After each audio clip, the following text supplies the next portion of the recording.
বাংলাদেশের ক্রিকেটে ওপেনিং স্লটটি যেন এক মিউজিক্যাল চেয়ার খেলা। জার্সি কিংবা বলের রং বদলালেও বাংলাদেশের ওপেনিংয়ের সমস্যাটা যেন কোনো ক্রমে পিছু ছাড়ে না। তামিম ইকবালের সময়টাতেও তার পুরো কেরিয়ার জুড়েই অপর প্রান্তে খোঁজা হয়েছে একজন যোগ্য ওপেনারকে।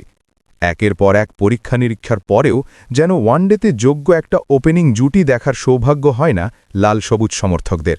বিগত ২ বছরে ২০টি ওয়ানডেতে মোটে ৮ জন ব্যাটার বাংলাদেশের জার্সি গায়ে ওপেনিং করেছেন।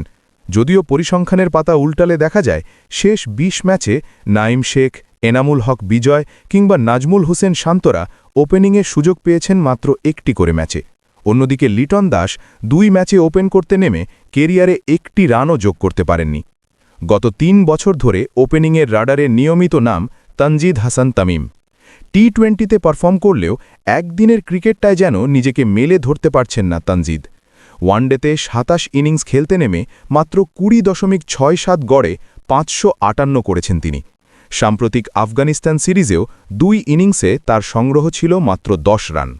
অন্যদিকে সৌম্য সরকার দলে আসা যাওয়ার মিছিলে থাকলেও সাম্প্রতিক পারফরম্যান্সে নিজের প্রয়োজনীয়তা জানান দিয়েছেন। মিরপুরে ওয়েস্ট ইন্ডিজের বিপক্ষে ম্যাচ জয়ী ইনিংস খেলে লুফে নিয়েছেন ম্যাচ সেরার পুরস্কার। দলে রয়েছেন আরেকজন ওপেনার সাইফ হাসান।